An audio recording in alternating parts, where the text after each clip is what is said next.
योऽन्तः प्रविश्य मम वाचमिमां प्रसुप्तां सञ्जीवयत्यखिलशक्तिधरस्वधाम्ना अन्यांश हस्तचरणश्रवणत्वगादीन् प्राणान् नमो भगवते पुरुषाय तुभ्यम्। सच्चिदानन्दरूपाय विश्वोत्पत्त्यादिहेतवे तापत्रय विनाशाय श्रीकृष्णाय वयं नमः।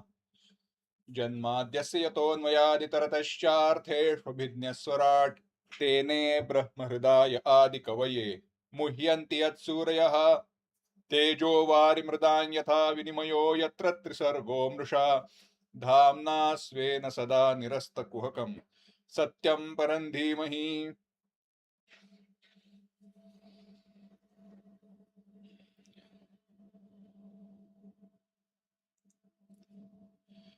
एकासाठी 11वा श्रीमद भागवताच्या एकादश स्कंधाचं आपण चिंतन करतोय आणि त्यामध्ये या एकादश स्कंधाच्या आरंभी जो नवयोगेश्वर संवाद आला, राजा निमी आणि नवयोगेश्वर, भरताच्या कुळामध्ये ऋषभदेवांच्या कुळामध्ये जन्माला आलेले नवयोगेश्वर, ते ब्रह्मज्ञानी होते, सर्वत्र भ्रमण करत असत, सर्वत्र ज्यांची गती होती, असे त्या राजा निमीच्या यज्ञामध्ये येऊन पोहोचले. आणि मग तिकडे राजा निमीने त्यांना 9 प्रश्न विचारले आणि प्रत्येक योगेश्वरांनी त्या एकेका प्रश्नाचं उत्तर दिलं. तो कथाभाग, त्याचं चिंतन आपण करतोय.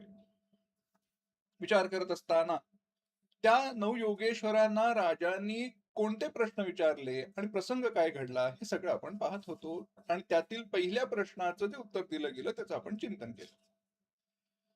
9 योगेश्वरांच्या समोर राजाने प्रश्न विचारले. त्यामध्ये सगळ्यात पहिला प्रश्न होता की योगेश्वर हो, योगीजन हो, आम्ही जर श्रवणाचे अधिकारी असू तर आम्हाला भागवत धर्माचा उपदेश करा. भागवत धर्माचा उपदेश का करा? कारण त्याच्या योगाने आपण संसारातून तरून जातो. मामेव ये प्रपद्यन्ते मायामेतां तरन्ति ते, भगवंतांनी जे म्हटलंय की जे मला माझं अनन्य भावाने भजन करतात ते एकची लीला तरले, जे सर्व भावे मज भजले ऐलीच थडी सरले माया जळ. ज्यांनी अनन्य भावाने माझं भजन केलं तेच एक माझी लीला तरून गेले. मग असं असेल तर मला सांगा, तो भागवत धर्म काय आहे? मग कथाभाग का उत्पन्न झाला? पुन्हा थोडं मागे जाऊ, कारण आपण इंट्रोडक्शन करतोय ना. आजच्या चिंतनाचा उपोद्घात करत असताना काय, कुठे आपण थांबलो होतो ते पाहायला हवं. तर मुळात संवाद सुरू झाला तो वसुदेवांच्या ठिकाणी. नारद वसुदेवांना भेटायला आले, म्हणजे नारद आले असताना वसुदेव आणि नारद भेट झाली त्यांची द्वारकेमध्ये. आणि मग वसुदेवांनी प्रश्न केला की या सगळ्या मायेतनं, संसारातनं सुटण्याचा मार्ग काय आहे तो मला सांगा. तर नारदांनी सांगितलं, याच्यासाठी मी तुला एक इतिहास सांगतो. वसुदेवांना म्हणाल, मी एक इतिहास सांगतो, तो तू ऐक. आणि मग तो इतिहास काय आहे? तर हा नवयोगेश्वर संवाद आहे. मग नवयोगेश्वर संवादामध्ये पहिला प्रश्न, भागवत धर्म काय? भागवत धर्म काय हे म्हटल्यानंतर पुढचा प्रश्न हा आहे, जो भगवत भक्त आहे, जो भागवत आहे, तो कोण आहे? त्याचं स्वरूप काय आहे ते सांगा. मग मायेचं स्वरूप सांगा. मायेवरती थोडं निरूपण करा.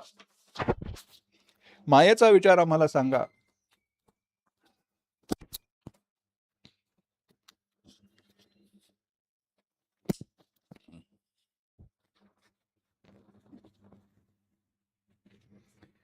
आणि मायेचा विचार सांगून झाल्यानंतर ती माया तरून जाण्याचा काय उपाय आहे ते आम्हाला सांगा.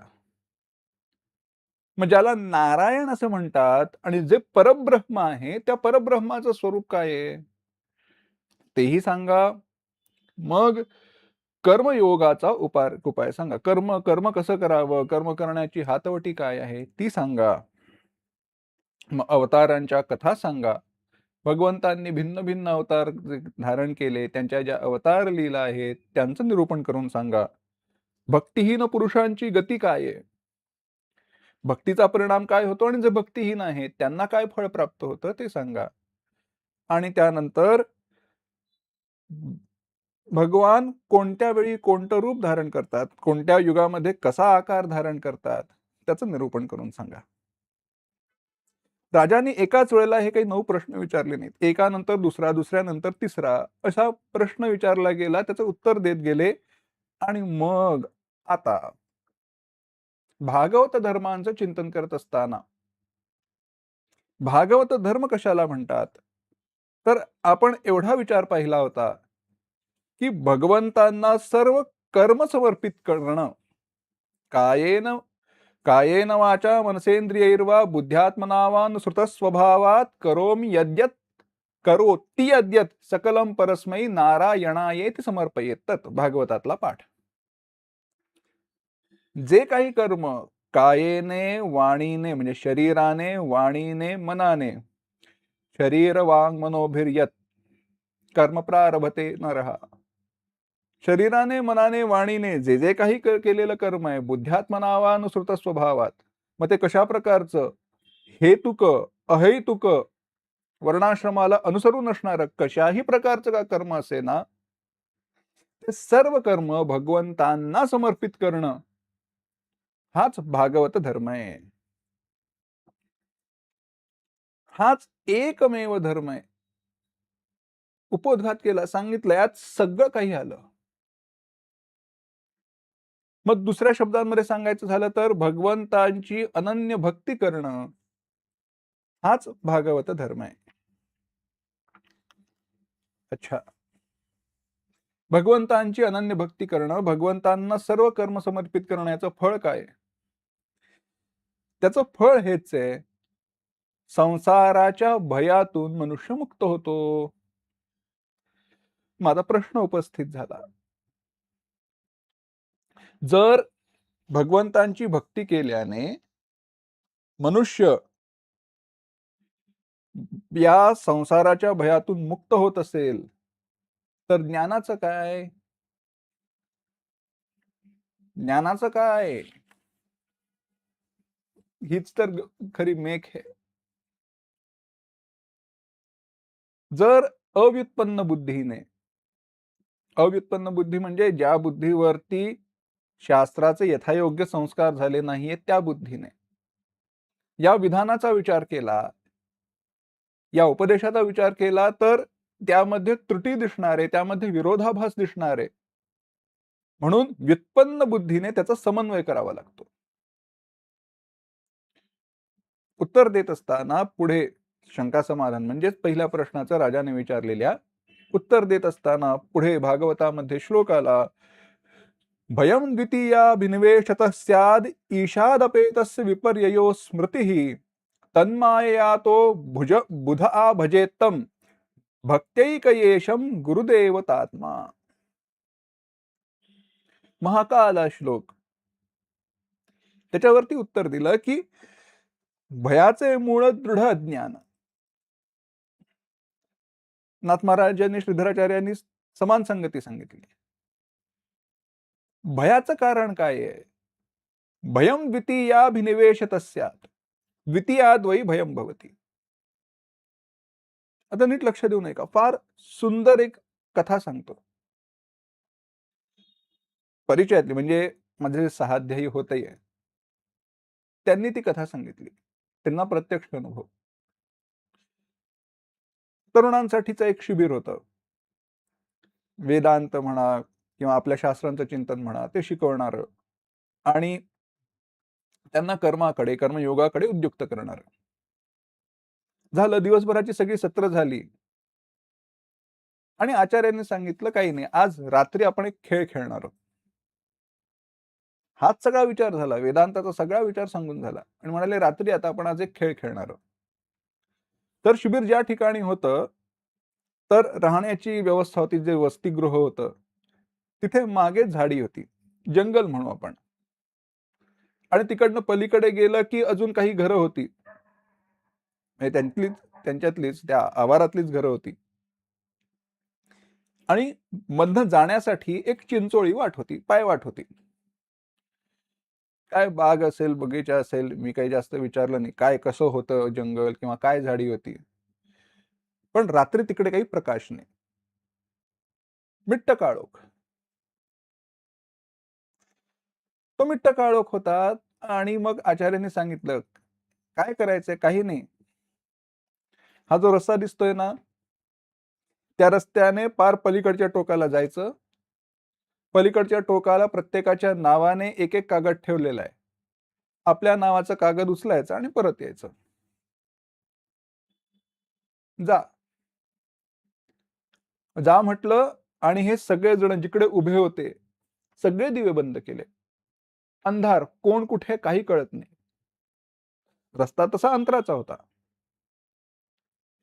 आता आत गेल्यानंतर काही जण धावत गेले. काही जणांनी खिशात मोबाईल ठेवला होता. अनेक प्रकार झाले. सगळं झाल्यानंतर त्या सर्वांना, शिबिरार्थींना घेऊन आचार्य सत्संगाच्या त्या हॉलमध्ये गेले, सभागृहात गेले आणि विचारलं, काय झालं? का घाबरलात? द्वितीयाद् वै भयं भवति. सगळं अद्वैत आहे, आजच पाहिलं ना. मग का भय निर्माण झालं? भयं द्वितीयाभिनिवेशत स्यात्. जोपर्यंत हा देह मी आहे असा अंश जरी राहिला तरी भय होतं. विचार करा, काही निमित्त कारण लागत नाही. आत्मपरीक्षण करून पहा. ते काय, बापरे दचकलो, आता कसं होईल, हेच भय आहे असं नाही. ते भय अनेक प्रकारे व्यक्त होऊ शकतं. माझं चुकेल का? काम बरोबर होईल का? मी वेळेवर पोहोचेन का? वेळेवर पोहोचलो नाही तर? अनेक प्रकारे ते भय प्रकट होऊ शकतं. पण ते का? कारण माझ्याहून वेगळं कोणीतरी आहे. मत भिन्न काहीतरी आहे. हे जे आपल्या अंतःकरणामध्ये असलेलं अज्ञान आहे, त्या अज्ञानातून हे भय प्रकट होतं. त्या अज्ञानामुळे हे भय प्रकट होतं. म्हणजे हा संसार, संसाराचं भय, संसाराचं भय आणि संसारातलं भय कसंही घ्या, दोन्हीचं कारण अज्ञान आहे. एवढं स्पष्ट झालं. आतापर्यंत जी आपण संगती लावली त्यामध्ये एवढा तर निश्चय नक्की झाला की अद्वयातल्या संसाराचं भय किंवा संसारातलं भय हे अज्ञानाने आहे. आणि मग ते अज्ञान दूर करायचं तर त्याच्यासाठी ज्ञान आवश्यक आहे. भयाचे मूळ दृढ ज्ञान, त्याचे निवर्तक ज्ञान, नाथ महाराज म्हणतात. मग त्याचं निवर्तक काय आहे? ज्ञान आहे ना. अज्ञान ज्ञानानेच नष्ट होतं, अन्य कोणत्याही मार्गाने नष्ट होत नाही. शेकडो वर्ष कर्म केली तरी ते जात नाही. कर्मशतैरपि न. मग तेथे का लागले भगवत भजन? भगवत भजनाने, भगवत भक्तीने ते अज्ञान कसं दूर होईल? ऐसा ज्ञानाभिमान पंडिता. असा जे पंडित आहेत, म्हणजे कोरडे आत्मज्ञानी आहेत, त्यांना हा अभिमान आहे. हा प्रश्न निर्माण आहे. पूर्वपक्ष केला. जर ज्ञानाने अज्ञान नष्ट होतं, त्या अज्ञानातून भय निर्माण होतं, तर अज्ञानाद्वारे कल्पित भयाची निवृत्ती ही भगवत भक्तीने कशी काय होईल? त्यासाठी कारण सांगतात, ईशादपेतस्य विपर्ययः अस्मृतिः.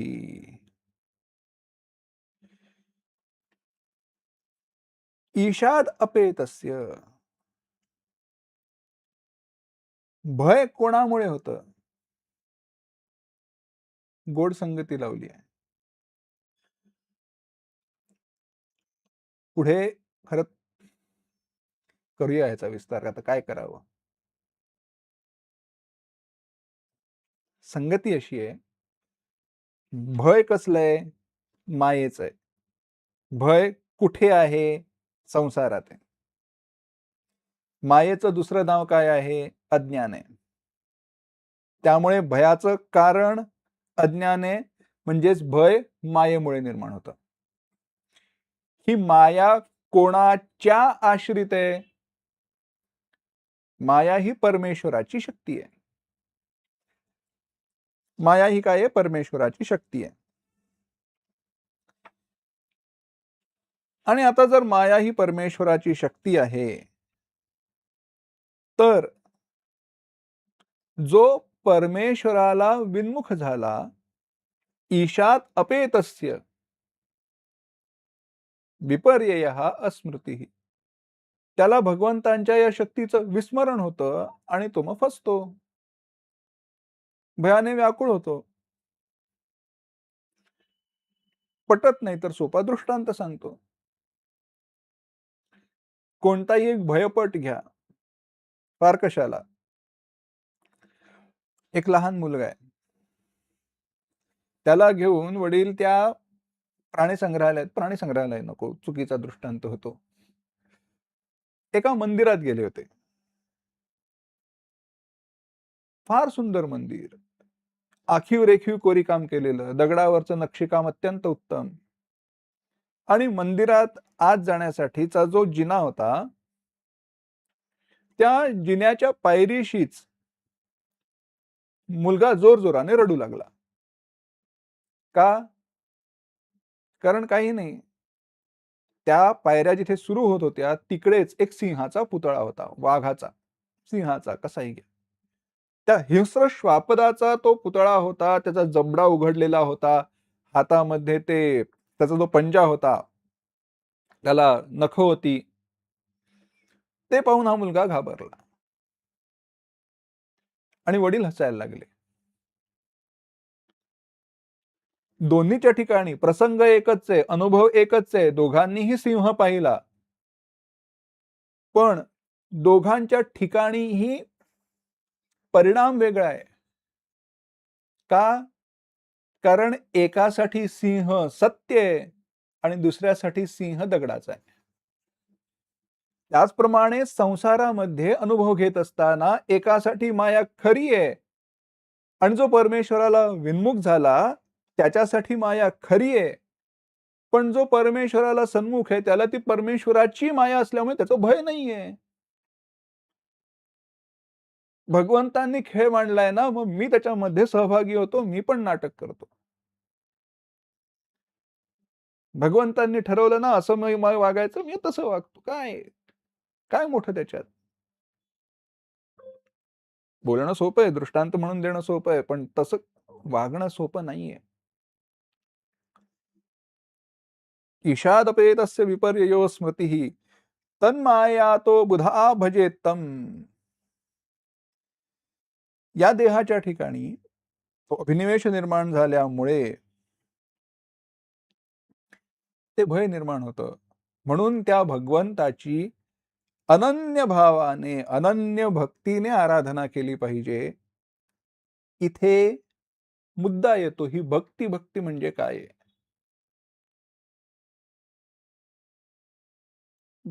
भगवंतांनी एरवी तिसरी ना चौथी, पहिली ना सरती, पै माझी सहज स्थिती भक्ती हे नाव 18व्या अध्यायामध्ये म्हटलं. चतुर्विधा भजन्ते माम जना सुकृतिनोर्जुन आर्तो जिज्ञासुरर्थार्थी ज्ञानी च भरतर्षभ तेषां ज्ञानी नित्ययुक्तः एक भक्तिर्विशिष्यते प्रियो हि ज्ञानिनोत्यर्थम अहम सच मम प्रियः. याचा संदर्भ देत भगवंतांनी सांगितलं, हा जो चौथा भक्त आहे, ज्ञानी, हा आत्मा माझा, ती भक्ती इकडे अपेक्षित आहे. तो अनन्य भाव. आणि मग तो अनन्य भाव म्हणजे काय? मी आणि परमात्मा वेगळा नाही. नंतर त्याचं पुढे विश्लेषण येणार आहे. मग त्याच्या आणि ज्ञानात फरक काय आहे? जीवब्रह्म ऐक्याचं ज्ञान झालं तरी त्या ठिकाणी जर ती गुरुकृपा नसेल, ईश कृपा नसेल, तर त्या ब्रह्मज्ञानाचा अहंकार राहून ते ब्रह्मज्ञान फुल ठरेल. ती गुरुकृपा व्हावी लागते, ती भक्ती अंतःकरणात उत्पन्न व्हावी लागते, तर त्याचा तो परिणाम, ते फळ दिसतं. आता ह्याचं तत्वदृष्टीने विश्लेषण करायचं झालं तर रात्र जाईल. कारण त्याच्यावरती चर्वित चर्वण आहे. मग असंच का, मग तसंच का, या शब्दाचा अर्थ काय करायचा, त्या शब्दाचा अर्थ काय करायचा. काय फक्त नावं वेगळी दिली आहेत, प्रत्यक्षात रहस्य तेच आहे. त्याला ब्रह्म म्हणा, नाहीतर ईश्वर म्हणा, परमात्मा म्हणा, काही म्हणा. ब्रह्मेति परमात्मेति भगवान इति शब्दते. ते तेच आहे, सच्चिदानंदच आहे. सत्यम ज्ञानमनंतम ब्रह्म. सत्य तू विठ्ठला. कसंही घ्या, तेच ते. पण मग बाकी त्या ज्ञानाची उठाठेव केली, श्रवण, मनन, निदिध्यासन हे सगळं करत गेलं की वाटेवरती काटेच जास्त आहेत. म्हणून खूप सोपा मार्ग सांगितला. अनन्य भावाने भगवंतांचं भजन करा.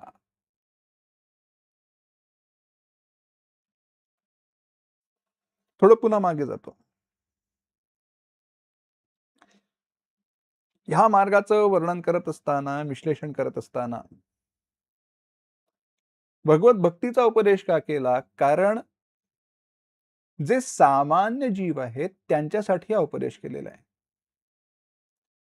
जे योगी आहेत, जे अधिकारी आहेत, त्यांना हे सांगावं लागतच नाही. पण ज्यांची बुद्धी कर्मामध्ये अडकून राहिलेली, आपण मागे त्या 11व्या स्कंधाची संगती पाहत असताना पाहिलं, 10व्या अध्यायामध्ये तो जो कर्माकडे प्रवृत्त झालेला आहे, त्याच्यासाठी केलेला तो उपदेश होता. लीला भगवंतांची सांगितली सगुण. प्रवृत्ती मार्गाच्या सापेक्षतेने. मग तिकडून निवृत्ती मार्गाच्या सापेक्षतेने जो उपदेश आहे, तिकडे अचानक निर्गुणाकडे कसं जाणार? तिथे मधला काहीतरी एक बदल असला पाहिजे, ओघ असला पाहिजे. म्हणून प्रारंभी आलेला उपदेश हा या स्वरूपाचा.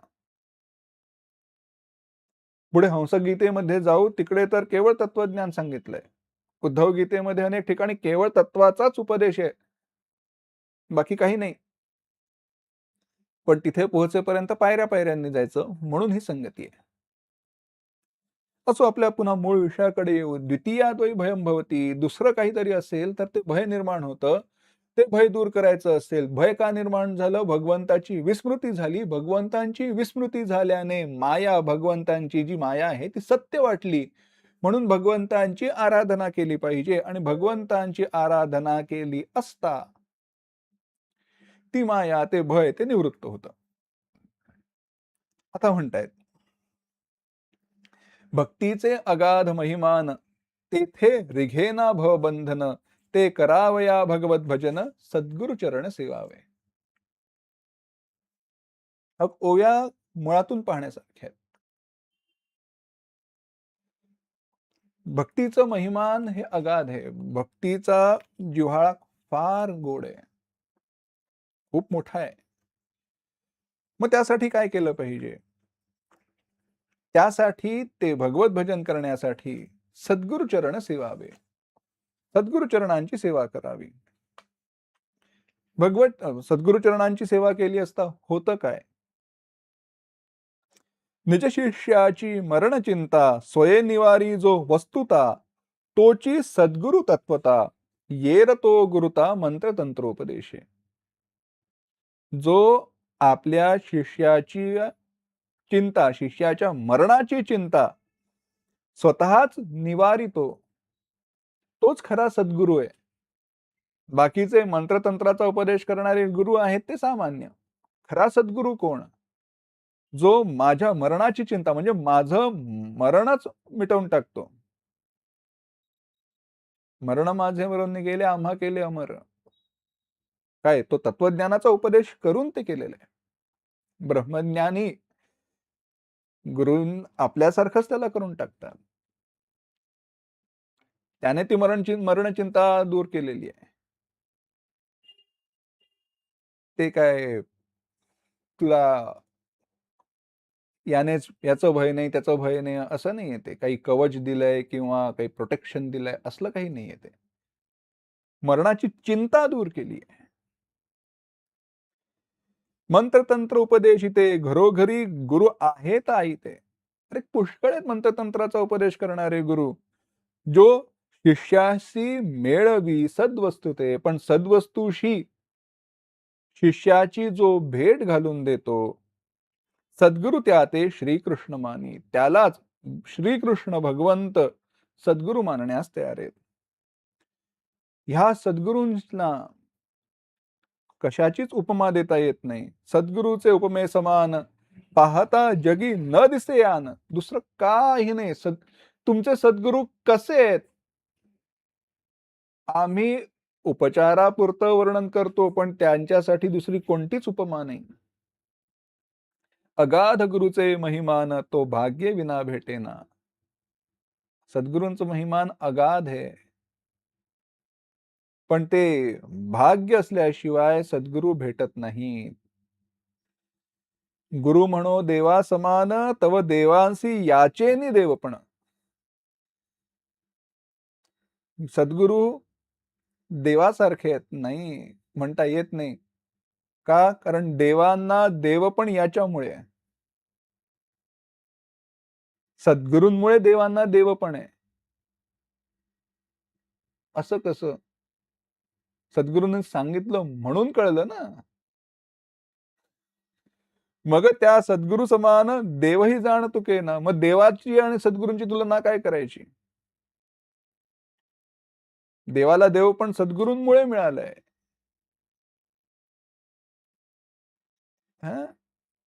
नाहीतर काय?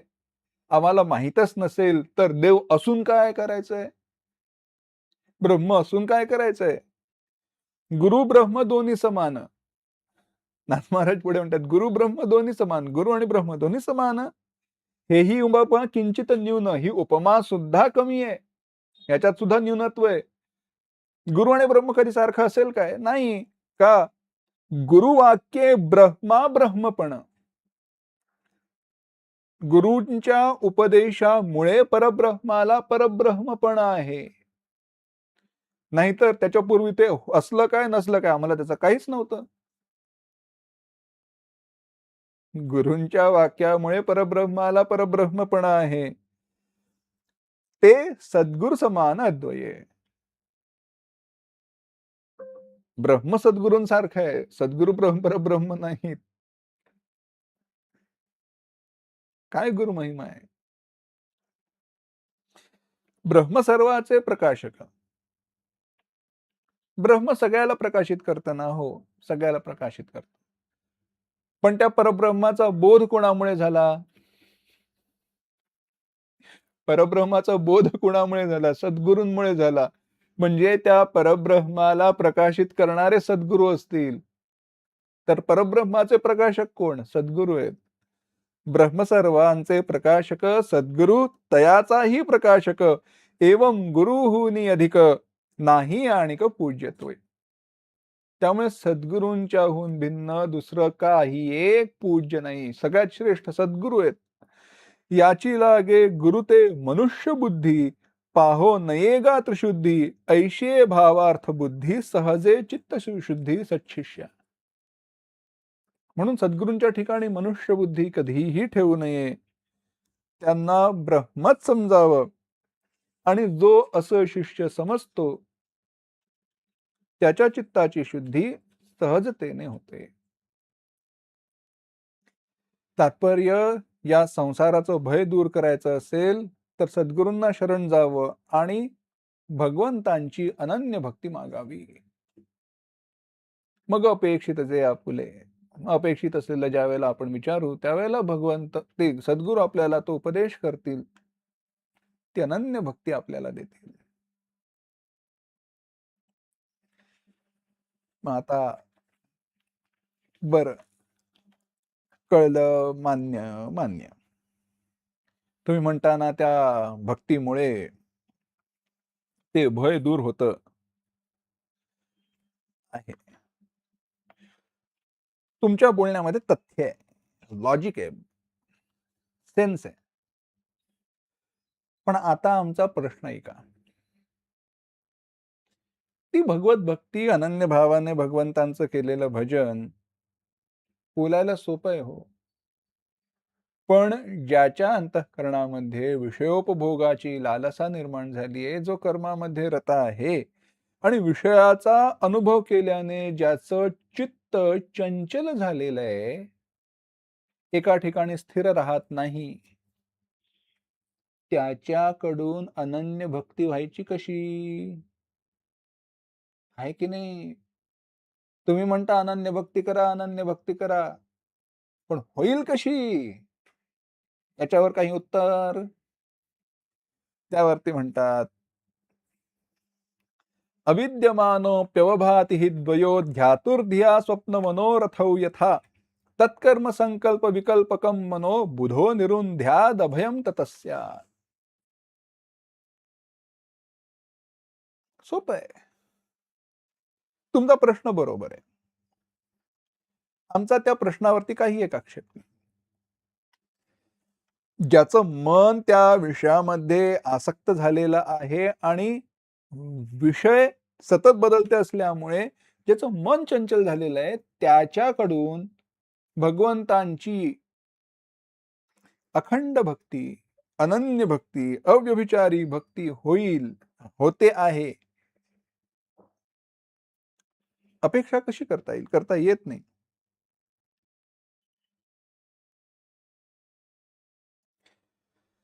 मग याच्यावरती उत्तर काय? म्हणाले, ह्याच्यावरती जे उत्तर आहे ते तत्वाचं आहे, तर्काचं नाही. म्हणजे कसं? तुम्ही म्हणालात तो प्रश्न हा अज्ञानातून उपजलेला आहे, अज्ञान मूलक आहे. तुम्ही विचारलेला प्रश्न अज्ञान मूलक आहे आणि त्यासाठीचं उत्तर हे ज्ञानामध्ये आहे. म्हणजे कसं?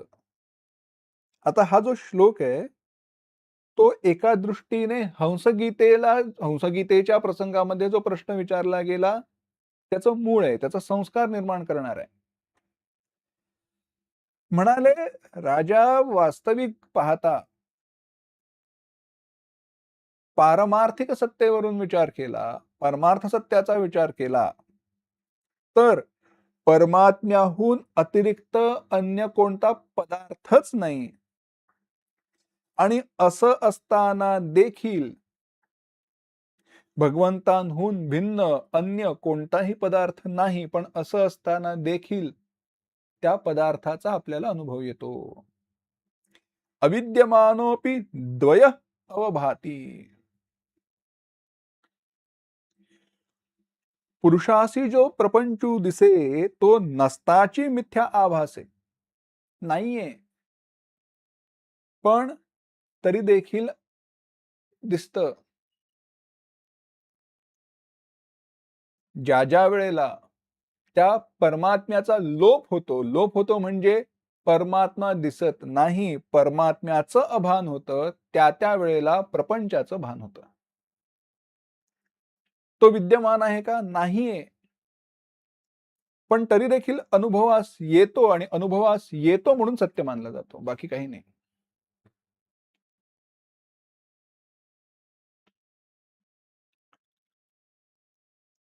हे तसंच होतं जसं स्वप्नामध्ये आपल्याला प्रपंच दिसून येतो. जागृत अवस्थेत आल्यानंतर तो स्वप्न प्रपंच मिथ्या होतो.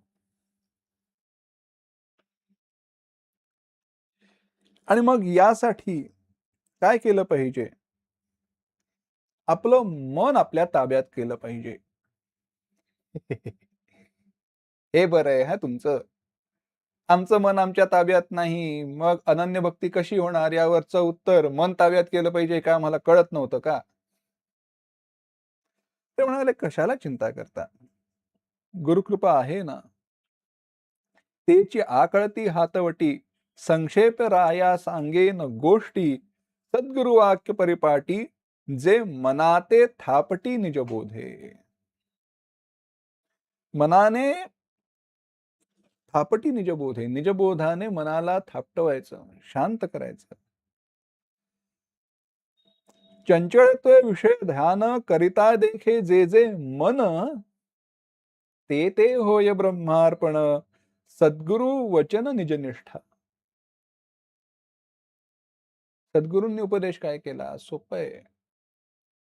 ज्या ज्या ठिकाणी जे जे विषयाचं चिंतन होत आहे ना, ते ब्रह्मार्पण करा. परमात्म्याला समर्पित करा. सोपंच एक दृष्टांत देतो श्लोकाचा. ज्या ज्या काही आपल्या विषयभोगांच्या वासना आहेत किंवा वैषयिक आपली जी दृष्टी आहे, तिच्याद्वारे भगवंतांची मानस पूजा करणं.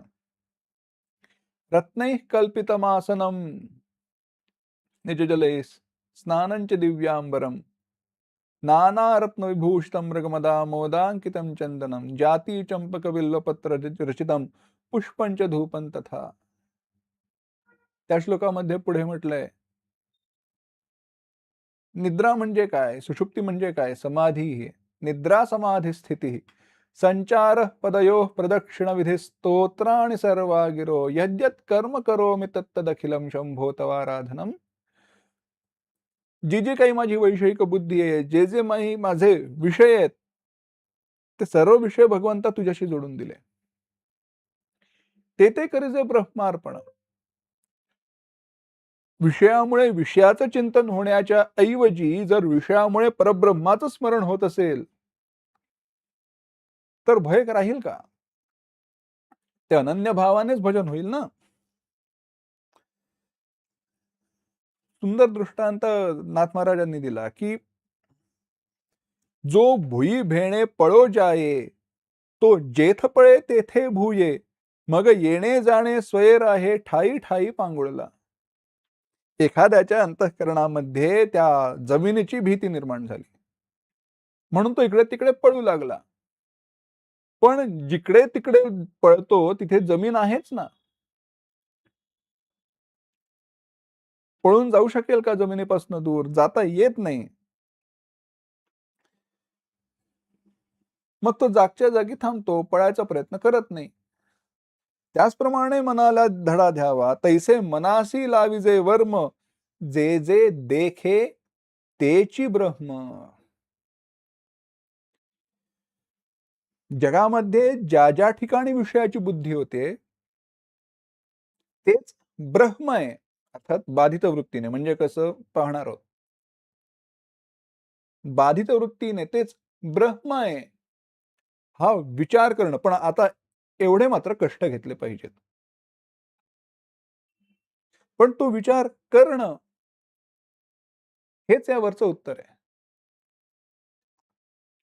समोर आलेला पदार्थ त्याचा विषय म्हणून अनुभव न घेता भगवंतांचा प्रसाद म्हणून आणि ब्रह्म म्हणून अनुभव घेतला की त्या ठिकाणी असणारे, त्या सापेक्षतेने असणारे रागद्वेष नष्ट होतात, दूर होतात. हेच त्या मागचं रहस्य आहे.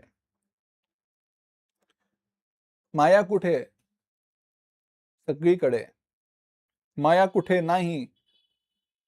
जीवनमुक्ताच्या ठिकाणी नाही. मायेचा अनुभव सर्वांना आहे का? आहे. मायेचा अनुभव मुक्ताला आहे का? प्रश्न कोणाला विचारताय? तुम्हाला प्रश्न म्हणजे सामान्याला प्रश्न विचारतोय. मग मायेचा अनुभव जीवनमुक्ताला आहे. जीवनमुक्ताला विचारलं, मायेचा अनुभव आहे का? नाही. काय बदललं?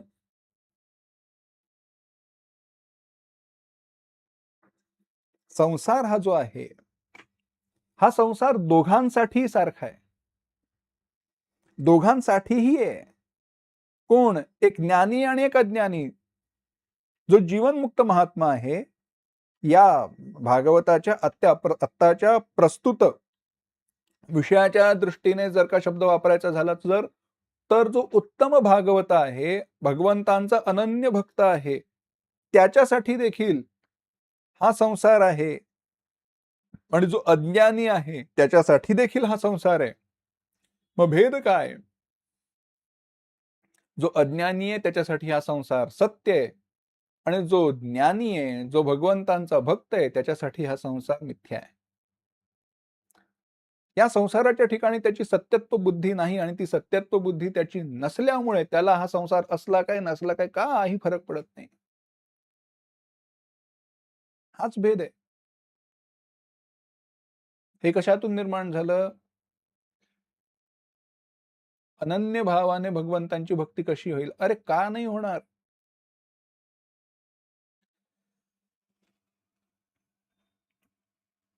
आपली बुद्धी कमी पडते, आपले प्रयत्न कमी पडतात. हे पेन आहे. इथे भगवंत आहेत का? इथे भगवंत आहेत का? प्रल्हादासाठी आहेत, माझ्यासाठी तरी नाही. प्रल्हादांना खांबात देखील भगवंत दिसले. आम्ही खांबाला दाराला ठेचकाळलो तर वरतून पुन्हा लाथ मारतो, का मध्ये आलास म्हणून.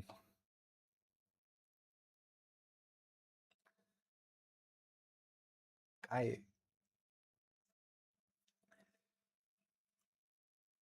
कसं किती सांगायचं? माया सगळीकडे आहे ना. आहे. पुन्हा मी मागे जाऊन सांगतो. माया सगळीकडे आहे. पण असं स्थान दाखवा जिथे ब्रह्म नाही पण माया आहे. भगवंत नाहीत पण माया आहे. असं एकही एकही स्थान नाही, एकही ठिकाण नाही जिकडे माया आहे पण परमात्मा परमात्मा नाही, भगवंत नाहीत. एकही स्थान नाहीये, एकही ठिकाण नाहीये. या संपूर्ण संसारामध्ये अशी तिळमात्र देखील जागा नाही जिथे माया आहे पण भगवंत नाहीत. मग ज्या ज्या ठिकाणी माया आहे त्या त्या ठिकाणी भगवंत असतील, तर त्याच मायेच्या ठिकाणी भगवंतांचं दर्शन झालं तर काय? ती अनन्य भक्ती आहे ना भगवंतांची. आपला केवळ दृष्टिकोन बदलला पाहिजे. पण ते व्हायचं असेल तर वैराग्य लागतं हा. ते व्हायचं असेल तर वैराग्य लागतं.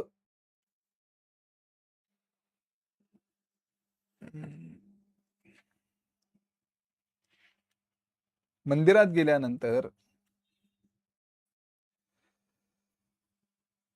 देवांना काय गेलो मंदिरात, दर्शनाच्या रांगेमध्ये होतो. पण लक्ष प्रसादाकडे. भगवंतांची मूर्ती गेली बाजूला. लक्ष प्रसादाकडे. का? छान भरपूर तेल घातलेला, बेदाणे घातलेला रव्याचा शिरा होता.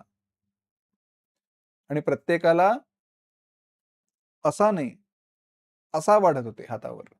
म्हणजे 2 हातात घ्यावा लागेल एवढा. संपत आला. आता मनात घालमेल. आता मनात घालमेल. आपण जाईपर्यंत संपला तर कमी पडतोय म्हणून आणि पुढचा येईपर्यंत थोडा थोडा द्यायला लागले तर नेमकं झालं असं. माझ्या पुढच्याचा जो पुढचा मनुष्य होता त्याच्या हातावरती शेवटचा डाव पडला आणि म्हणालो झालं कल्याण. आता काय आपल्याला प्रसाद मिळत नाही, कारण मागणं पुढे जायचंय ना. या सगळ्या गडबडीमध्ये भगवंतांच्या मूर्तीचं दर्शन करण्यासाठी आलो होतो, ते भगवंत राहिले बाजूला. कसाबसे हात जोडले, डोळे मिटले, पुढे सरकलो. पुढे सरकलो तोपर्यंत त्याने दुसरं ताट उघडलं होतं, दुसरी परात उघडली होती. प्रसाद द्यायला सुरू केलं होतं. हातावरती प्रसाद पडला. आता म्हटलं देवाचा प्रसाद मिळाला. पण खरंच मिळाला का? काही नाही, हातावरती शिराच पडला, देवाचा प्रसाद नाही येतो. मग यासाठी ते वैराग्य असावा लागतो. तो भगवत प्रसादच आहे आणि माझं प्रारब्ध, माझं कर्म असेल तर मला मिळेल, त्याच्यापासून त्याला कोणी रोखू शकत नाही. माझं मिळाला तर मिळाला, नाही तर नाही. भगवत दर्शनामध्येच मी सुखी आहे. त्या संपूर्ण वेळामध्ये प्रत्यक्षात त्या रांगेमध्ये उभं असताना समोर मूर्ती दिसते, पण ती मूर्ती पाहण्याच्या ऐवजी माझं लक्ष प्रसादाकडे, प्रसादाकडे नाही, शिऱ्याकडे आहे. म्हणजे काय? मायेकडे आहे. तसं चालत नाही. त्या ठिकाणीच त्याच ठिकाणी जिथे माया आहे तिकडे भगवत दर्शन व्हावं लागतं, भगवत भजन व्हावं लागतं.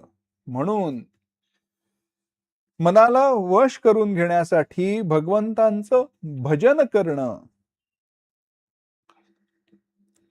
अत्यंत सोपा मार्ग त्यासाठीचा सांगितला. शृण्वन् सुभद्राणि रथांगपाणेर्जन्मानि कर्माणि च यानि लोके गीतानि नामानि तदर्थकानि गायन विलज्जो विचरेद संगः. यानि नामानि गौणानि विख्यातानि महात्मनः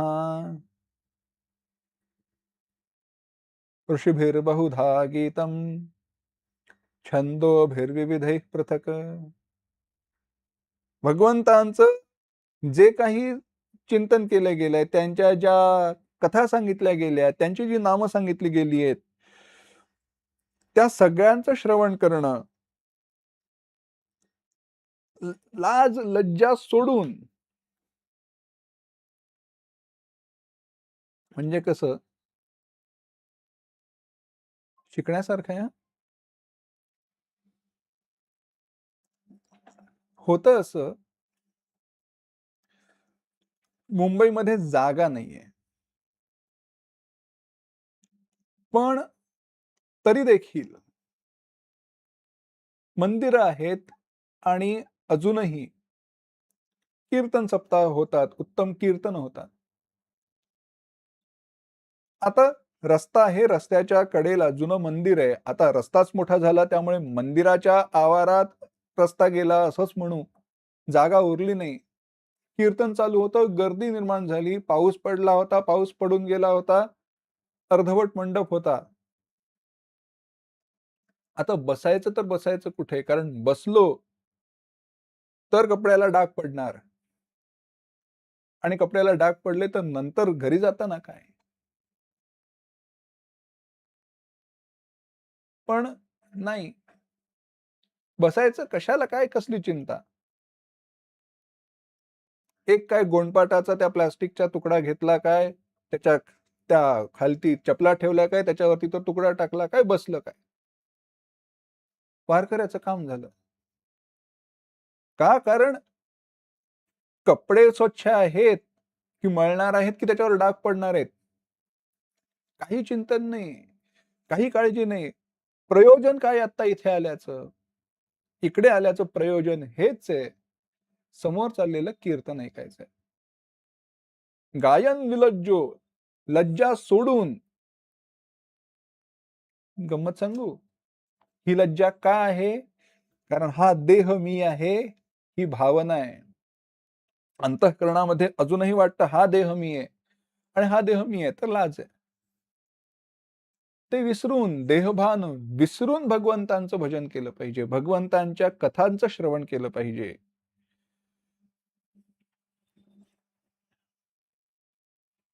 आणि असं जो करतो, भगवंत स्वतः त्याचं रक्षण करतात.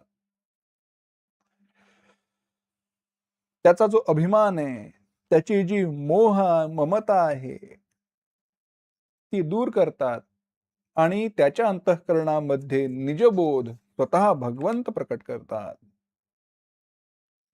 तेषामेव अनुकंपार्थम अहमज्ञानजं तमः नाशयाम्यात्मभावस्थं ज्ञानदीपेन भास्वता. भगवंतांची प्रतिज्ञा भगवद्गीतेमध्ये. त्याच्यावरती मी कृपा करतो. अर्जुना,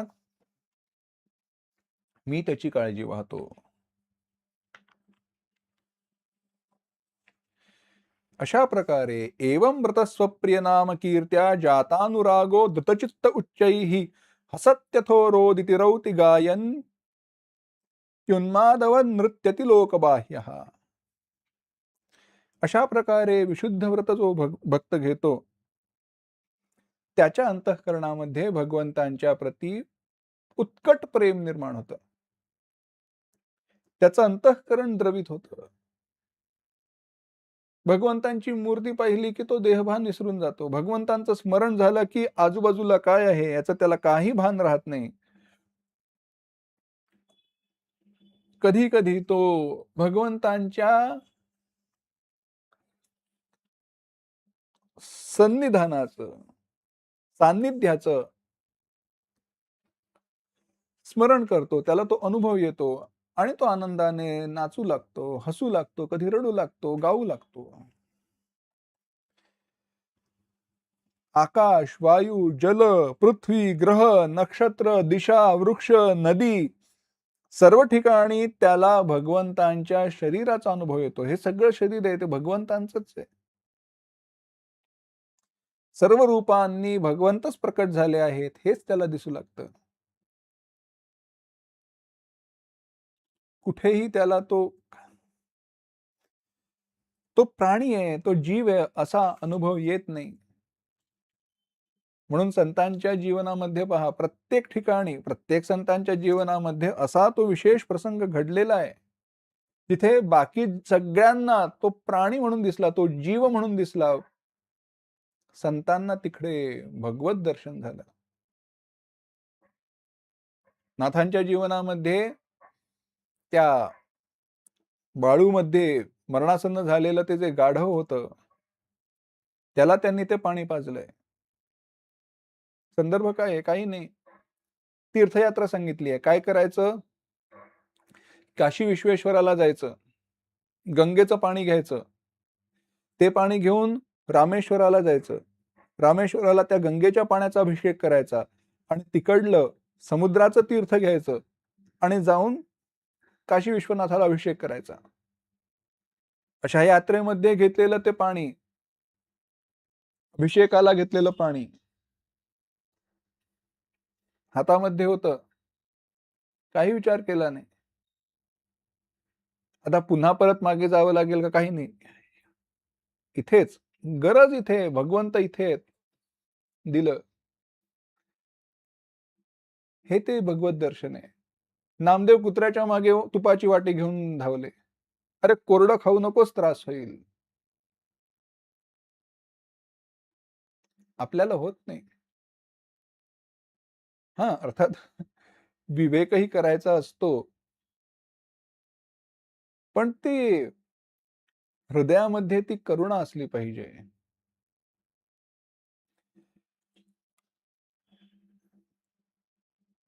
अशा प्रकारे म्हणतायत,